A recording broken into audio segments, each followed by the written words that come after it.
arrested a burglary suspect who allegedly cut a hole in the basement of the home next to his. 22-year-old Paul Buskirk used that hole to go in and allegedly steal $200 worth of quarters. Frank CBS. Don't be a victim. Arm yourself today. 1240. Expect mostly sunny skies for your Tuesday. Becoming breezy later on, but a little milder. Highs upper 40s tonight. Turning colder again with a north wind. Lows lower 20s.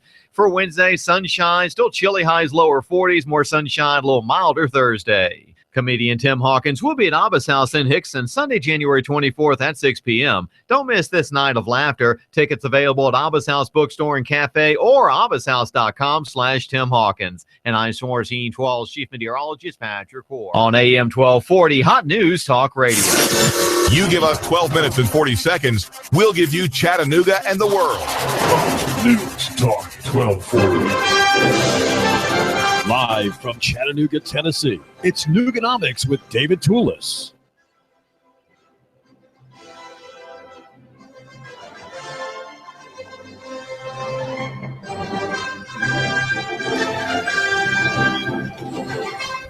Deputy Business Editor Mike Perry at the Chattanooga Time-Free Press is reporting today that Volkswagen is moving ahead with its Chattanooga plant expansion and SUV jobs. Key Volkswagen officials on Monday, he says, reaffirmed the company's Chattanooga plant expansion and the hiring of 2,000 more people. We stand firmly behind our Chattanooga plant. Herbert Dice said he is the head of the worldwide brand, and he spoke at the North American International Auto Show in Detroit. Dice said the $900 million factory expansion includes $600 million that Volkswagen will spend in Tennessee, and that it's on schedule, and that there will be a 7-seat SUV that will begin production later this year. And that's from the Chattanooga Time-Free Press. The business page, set page C1, and Mike Perry, the deputy business editor.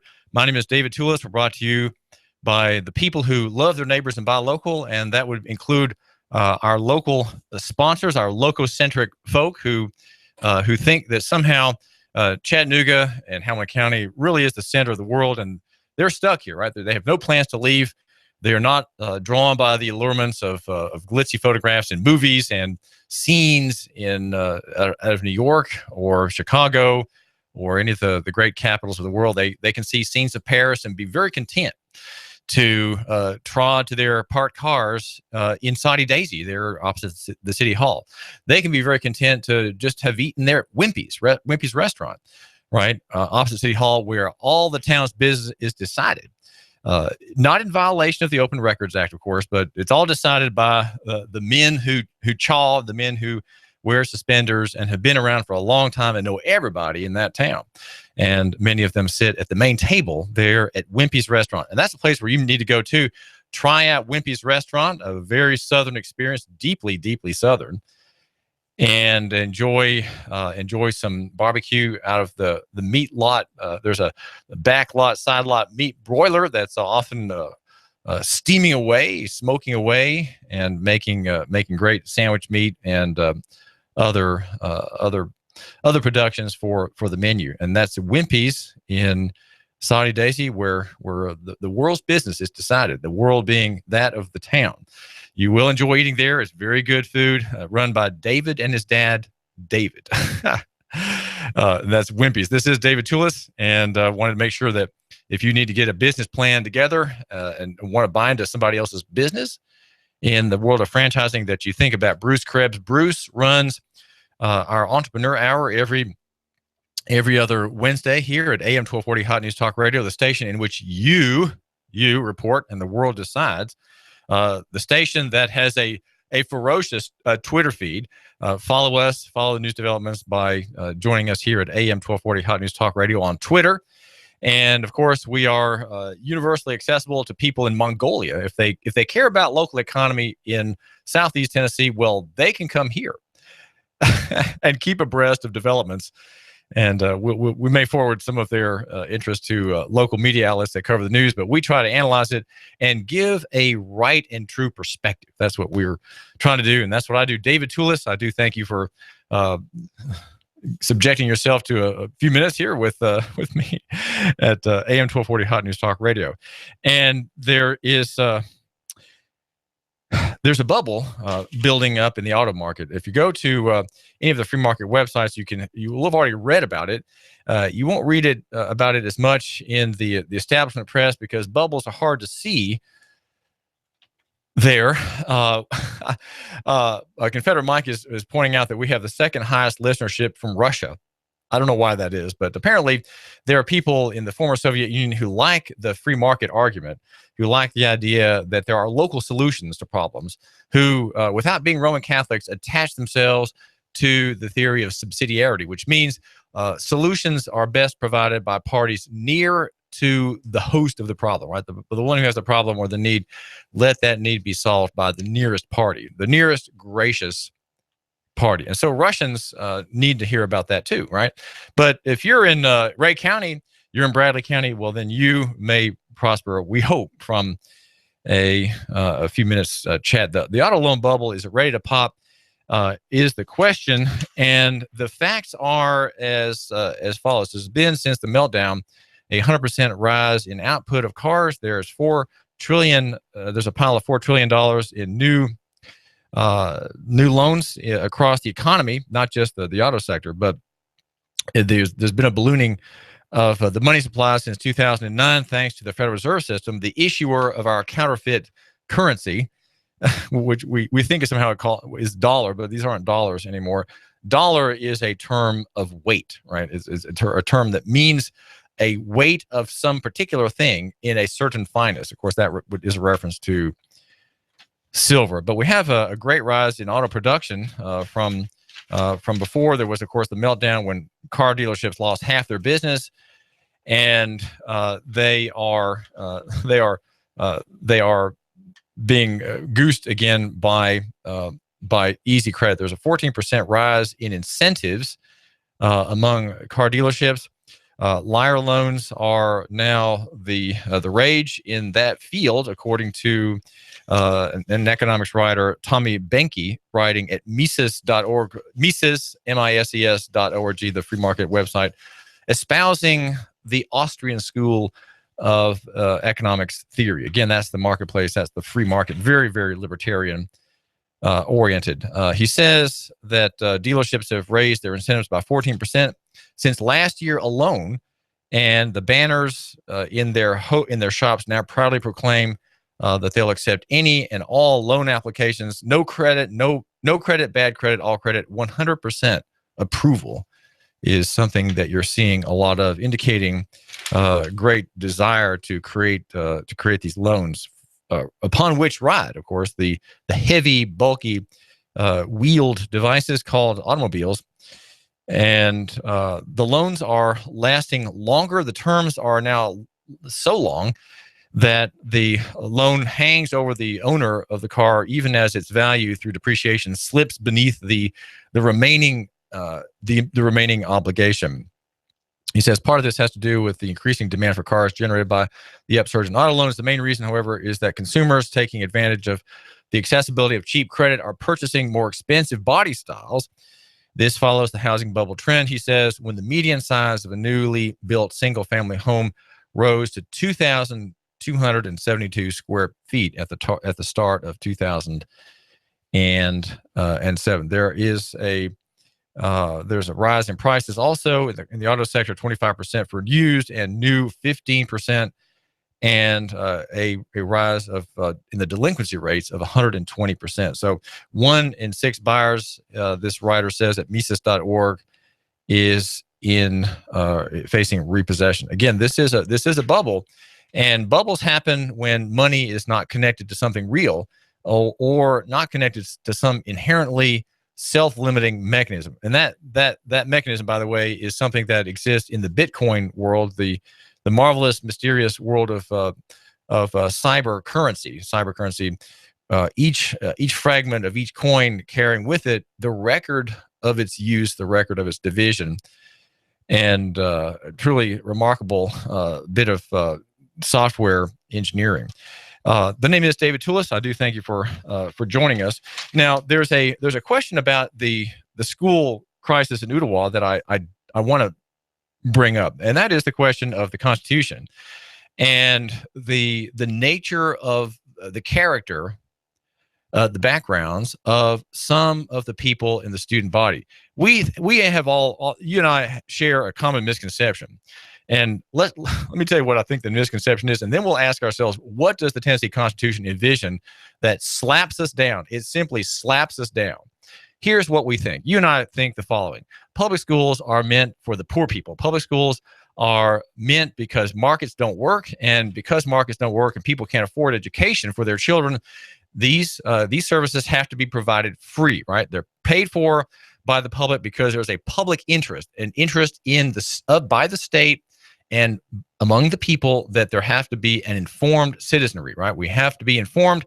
We have to be educated. We have to know how to read. Therefore, we will have a better people. The state and its system and the Constitution views itself as a kind of steward for the cultural mind, right? The public wheel, the wheel in this case being not the financial assets and property of the people, but their character, their knowledge, their wisdom, their sagacity, their learning, right? They are scholars thanks to public schools. And so public schools serve a public purpose. And it's really one outside the police powers of the state. The police powers are the ones that cause so much grief elsewhere in the realm of taxation and regulation. Public schools are thought to provide a public function to make us a better people, a more informed people, and a smarter people. But the Constitution doesn't have that view. Well, it really doesn't. At the very end of the Tennessee Constitution, there is this provision. It's Section 12 of Article 11. Yeah, you got to go all the way, read 11 articles, put yourself to sleep reading about bond issues, and then you get back to Article 11. There is an inherent value in education, right? The state agrees with that. The people agree with that. And there is support for it. Okay, that's the heading of this section. But the actual language which is apart from the heading. Headings don't have any legal force, but the actual language says the state of Tennessee, which of course is a corporation, the state of Tennessee recognizes the inherent value of education and encourages its support. That's sentence number 1. The General Assembly shall provide for the maintenance. Okay, here comes the hot part. Shall provide for the maintenance, support. Okay, got that?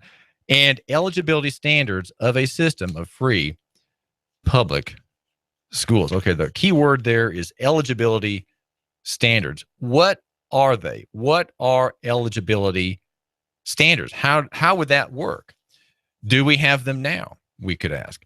The third sentence of this provision and the last one goes on to say the General Assembly may establish and support such post-secondary educational institutions, including public institutions of higher learning, as it determines. So in other words, the will of the people through their Constitution is that there be public schools that are free.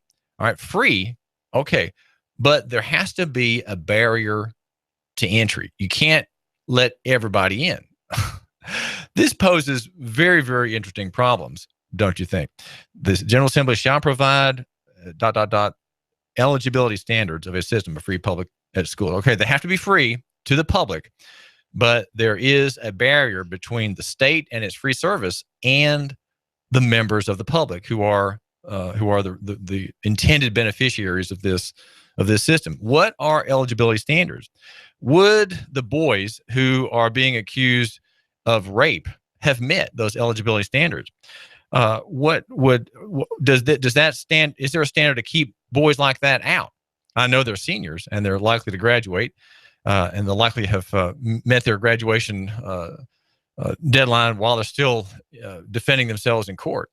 But will they graduate? Right? Will they get their diplomas on account of their crime? There has been a crime committed, and the charges are that these boys, not yet named, though we have named them here at AM 1240 Hot News Talk Radio, that they are. Where am I going with that? Can they graduate? Can they receive the benefits of this system that has no eligibility standards? Now, I look in Tennessee Code Annotated. My personal copy is number 1, volume number 1. You always can go there for finding out about case law and decisions touching on these questions. If you want to find out more about this, you can go to Nooganomics.com, where I've thought about this. I've quoted some of these rulings, none of which challenge the state and its absence, its neglect of that provision. Because remember, the state in creating the system is serving the public. It has an obligation to serve the public as the public intends to be served, as declared how by this document, the Constitution. Here's a note of decisions under law. Again, none touching on this question of an eligibility standard. One says that the section of the Constitution makes it the express duty of every General Assembly at all times to encourage, foster, and cherish literature and science. That's what's in view with education. As one of the chief means of accomplishing this most important purpose, one decision says from 1905, the Constitution contemplated the establishment of a common school system. All right, they're called the common schools, and provided the common school fund. The Constitution, according to a 1927 case, manifests the intention of the people that the education of the children through a system of common schools should be a state purpose. Of course, we know that it is a state purpose. It is a governmental purpose. There is nonetheless a difference, of course, between the state and government. The state is the religious corporation behind the government, which has its forms in the Constitution and in statute. The state is the quasi-religious, messianically oriented body, almost divine body, which has its proper dignities and is readily offended by all kinds of innocent human activities.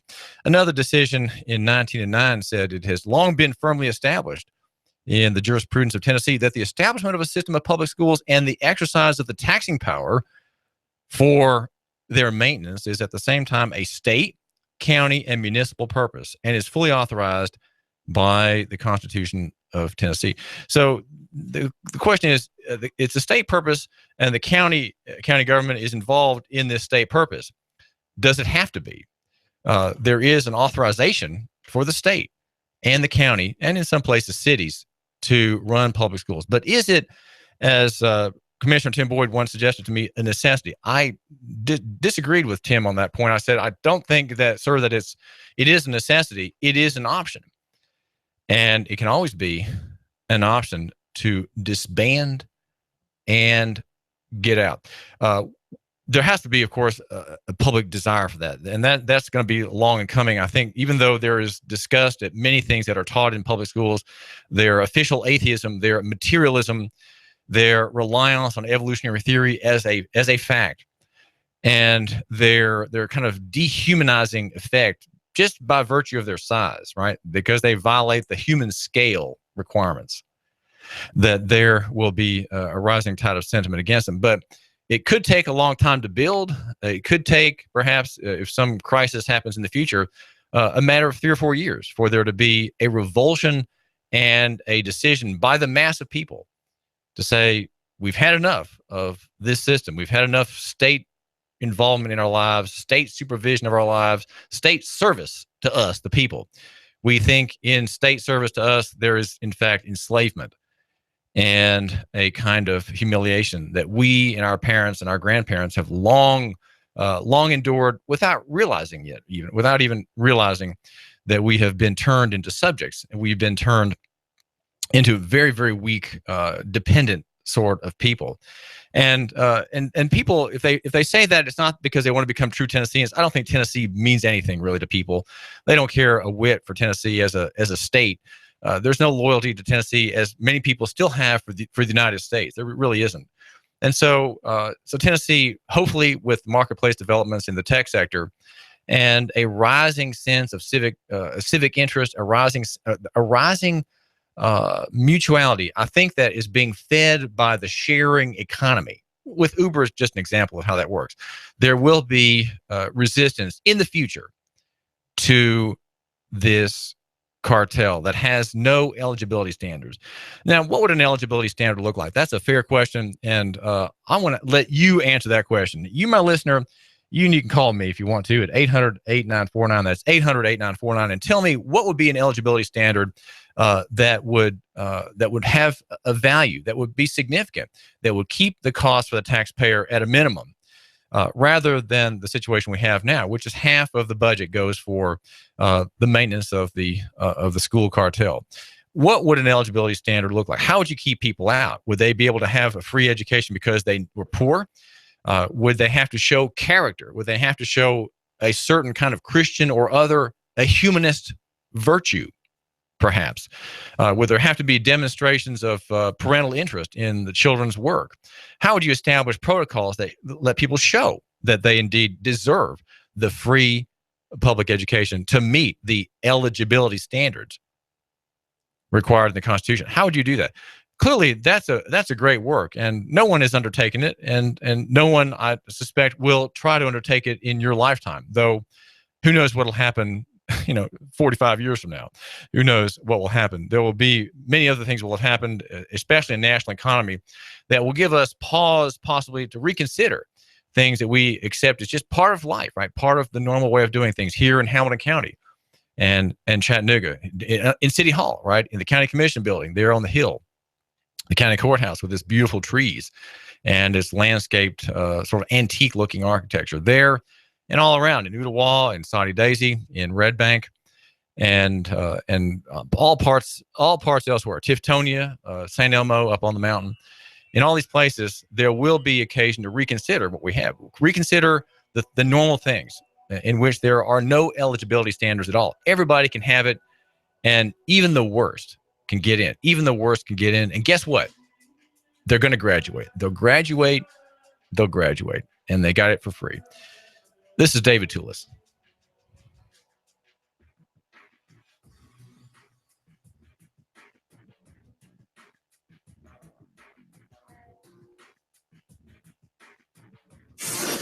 You give us 12 minutes and 40 seconds, we'll give you Chattanooga and the world.